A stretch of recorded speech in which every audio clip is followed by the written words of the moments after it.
안녕하세요. 결혼 2년 차에 결국 이혼을 하게 되었던 제 사연을 말씀드리겠습니다. 일단 이런 비슷한 일들로 며느리 못 쫓아내고 아내를 괴롭힌다는 얘기 많이 들었는데요. 전 차라리 올감이라는 영화를 보면서 처음부터 그렇게 아들과 헤어져 주길 바라는 뜻을 대놓고 신호탄을 보내는 시어머니를 만났더라면 그나마 더 다행이지 않았을까 생각했었습니다.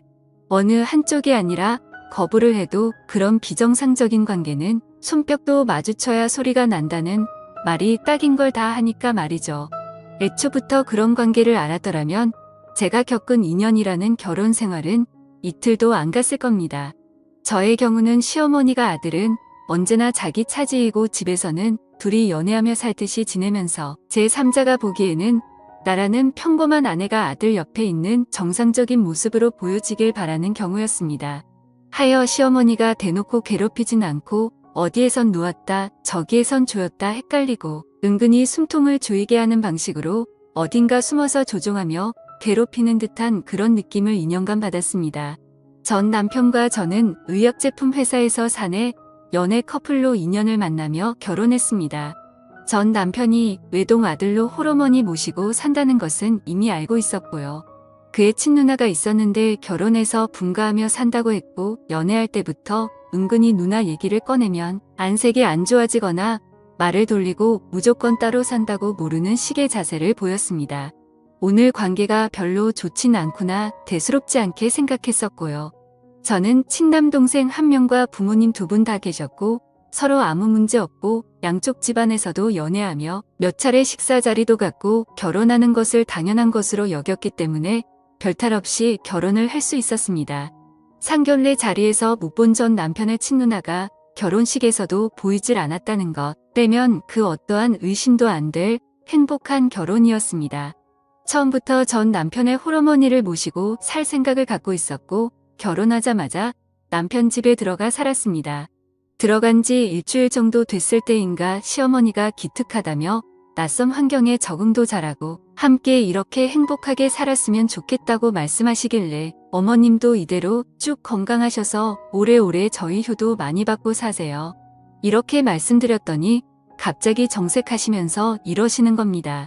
아직 70살, 80살 먹은 병든 노인네도 아니고 건강에 이상 없고 나 정도면 당연히 건강한 거지 그걸 왜 꼭 그렇게 되지 않길 바라듯이 말로 강조를 하냐 그리고 시어머니 앞에서 저희란 말을 어떻게 쓸 수 있냐 저희라는 말을 쓸 수 있는 더 깊은 관계는 당연히 나이지 않겠냐 그리고 효도란 말하지 마라 듣기 하나도 안 좋다. 나도 지금 한참 활동할 수 있는 나이의 아들과 함께 여기저기 다니며 나도 아들에게 무언가를 해줄 수 있는 능력이 되는데 너가 뭐 얼마나 잘나고 능력 있다고 나한테 효도란 말을 짓거리냐 이렇게 말씀하시는 겁니다. 눈 하나 깜빡이지 않고 얼굴을 들이대시며 속사포 같은 말을 하니까 저는 그냥 벙찐 채로 듣고만 있다가 울먹이는 목소리로 죄송하다고 하고 깜짝 놀라 방 안으로 들어갔던 기억이 납니다. 그 후로 결혼 생활이 하루 이틀 지속되면서 저는 그 집안의 병풍 같다는 느낌을 뼈저리게 받아야 했습니다. 그 집에서는 신문을 2가지를 시켜봤는데 셋이 모여있을 때 밥 먹을 건 다 먹고 딱히 할 일은 없고 할 때 제가 과일을 깎아 내려놓고 시어머니와 전남편이 각각 신문을 보고 있으면 저는 전남편 옆에 앉아 전남편이 보고 있는 신문을 몸을 좀 가까이 대며 함께 보았습니다.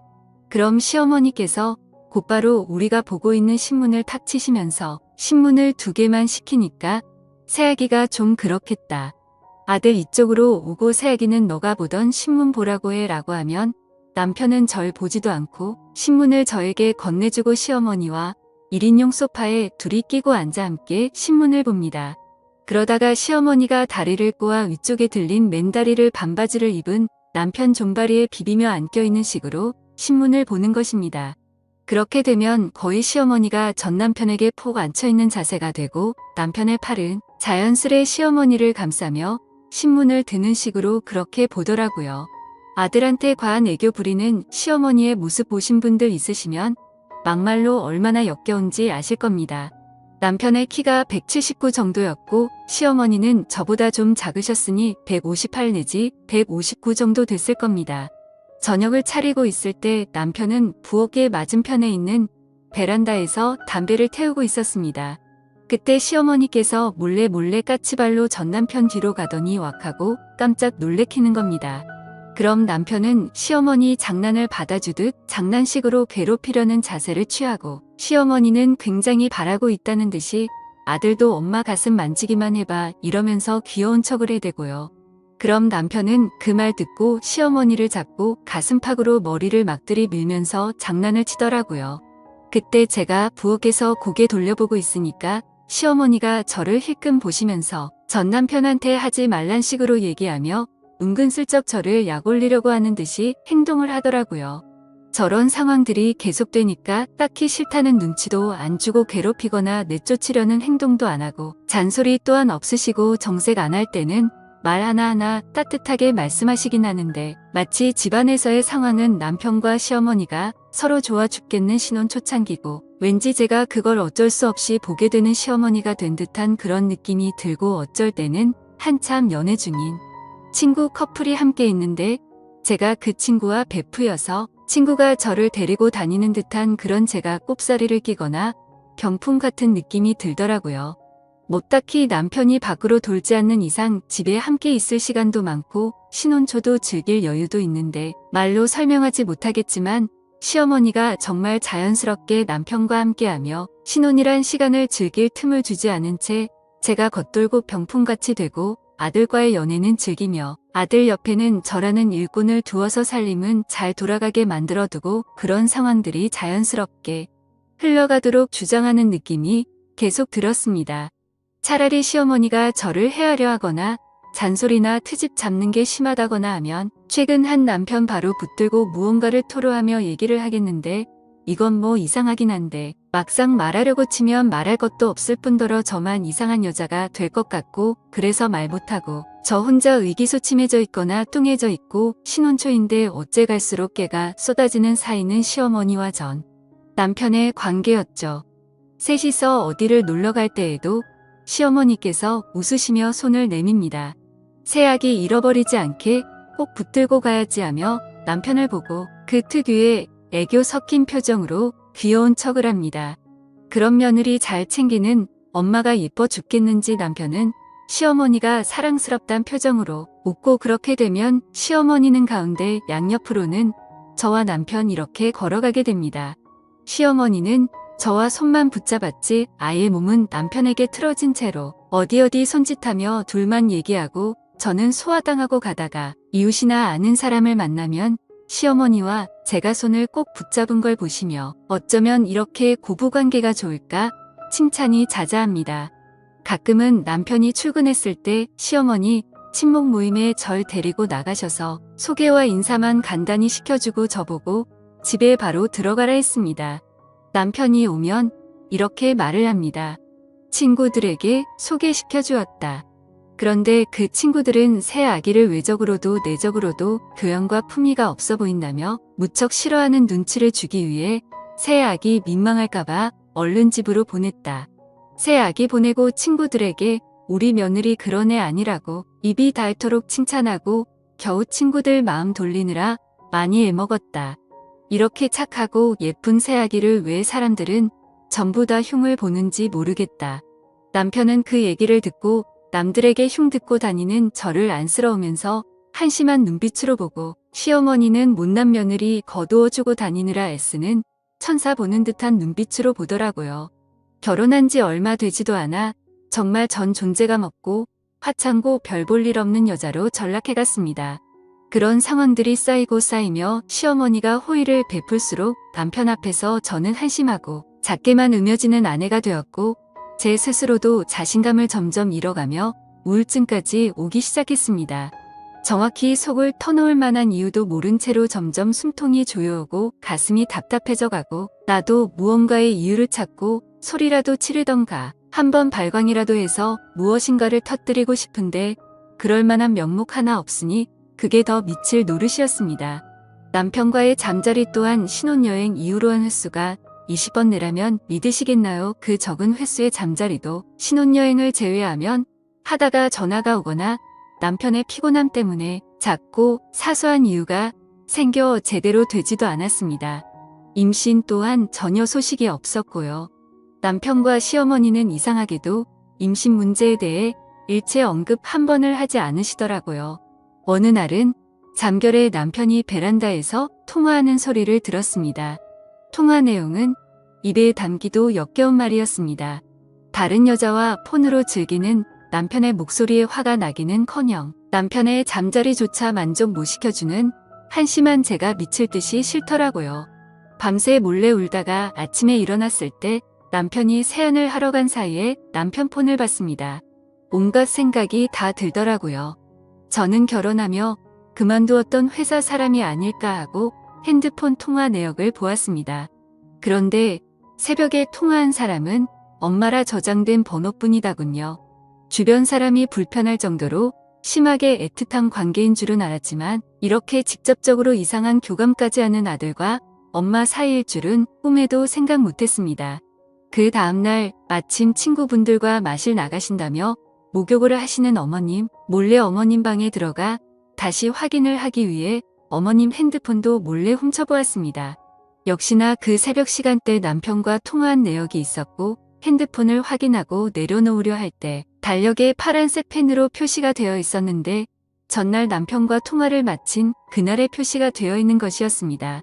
혹시 그런 날은 표시를 해놓고 주기적으로 하는 것인가 하고 달력을 보니 한 달에 4번, 그러니까 일주일에 한 번 홀로 파란색 표시가 되어 있었고 그리고 그 달 마지막 주 금요일에는 빨간 펜으로 한 번 표시가 되어 있었습니다. 며칠인지 정확히 기억을 해두고 왠지 직감적으로 전 남편과 시어머니 관계에 관련된 일이 분명할 것이라 확신하며 기다렸습니다. 그 달 마지막 주 금요일이 되었을 때 일부러 남편에게 신호를 보냈더니 피곤하다며 다음에 하자 타일러 주듯 하더니 잠을 자더군요. 산송장처럼 움직이지도 않고 눈 감은 채 정신은 말짱한 채로 깨어 있었습니다.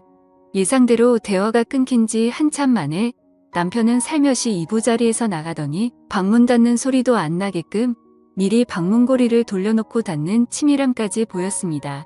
나가고 시어머니 방문 열리고 닫는 소리가 들려서 채 방문을 열어보니 방문 잠그는 소리까지 확실히 들리더군요.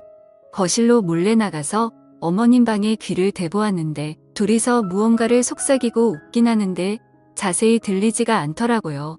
그런데 둘의 목소리가 자꾸 어디론가 새어나오는 느낌이 들어 둘러보니 다행히 그날이 여름인지라 베란다 쪽으로 연결된 창문은 열어놓은 모양이었습니다. 허리를 굽혀서 거의 기어가는 자세로 베란다 쪽으로 가서 머리를 조금 들어 시어머니 방을 보았습니다. 그 광경을 보자마자 정말 망치로 머리를 맞은 기분이었습니다. 두 사람이 행복해하는 광경에 그들의 관계에 내가 잘못 끼어들었구나, 잘못 낚였구나 하는 생각이 들 뿐이었습니다. 시어머니와 전남편 앉혀놓고 시어머니 방으로 들어가 달력을 갖고 와 탁자에 던져버리며 빨간색으로 표시한 날이 무슨 날인지 알고 있다고 말하니 두 사람 꼴먹은 벙어리가 되더군요. 그리고 이혼 얘기 꺼내니 남편은 아무 말 없이 순순히 응했습니다. 그러더니 제가 2년 동안 그토록 외롭고 우울해하며 보낸 시간을 자신은 사랑했었답니다. 그리고 홀어머니에 대한 감정도 연민이라는 애정이었다. 다시 기회를 달라. 당장이라도 널 위해서라면 어머니 버릴 수 있다. 그런 말들을 받아줄 생각은 추후에도 없었지만 그래도 그런 말로 2년 일한 시간 보상받고 떠나고 싶었는데 정말 너무나 태연하게 이미 예정하고 있던 일이란 듯이 이혼을 처리해 나가니 그동안 내가 이 집안의 투명 인간이나 병풍쯤으로 생각됐던 게 내가 맞게 생각한 거였구나 확실히 깨닫게 되라고요. 이혼을 한 뒤 얼마 지나지 않아 전남편의 누나라는 분을 만나게 되었습니다. 아예 전남편과 시어머니와 연을 끊고 사는 이유가 그들의 관계를 알기 때문이라고 확신하고 빨간색으로 표시되었던 그날 제가 본 것을 설명드리니 역시나 담담하게 응하시더군요. 전남편의 아버지 되시는 분이 남편이 3살 되던 해쯤에 병증으로 돌아가셨는데 돌아가신 것도 충격이거니와 장례식에서 남편 아버님께서 바람폈던 여자의 존재를 시어머님이 알게 되었고 남편이 죽었다는 충격과 동시에 그 배신감이 아들에 대한 집착과 사랑 그리고 남편의 애정 결핍이 모두 아들에게 쏟아진 것 같다고 말을 들었습니다. 정말 말도 안 되는 걸로 들리겠지만 이혼 변호사분은 이런 사례도 가끔씩 있다고 하더군요. 시어머니와 아들의 부적절한 관계를 경험해 본 여자들은 이런 기억이 얼마나 수치스럽고 상처가 되는지 공감할 겁니다. 저도 속에 담아두고 꺼내 보이지 않았던 기억들, 이렇게 비슷한 상처를 안고 있는 분들에게 털어놓을 수 있게 되어 다행이라 생각됩니다. 감사합니다.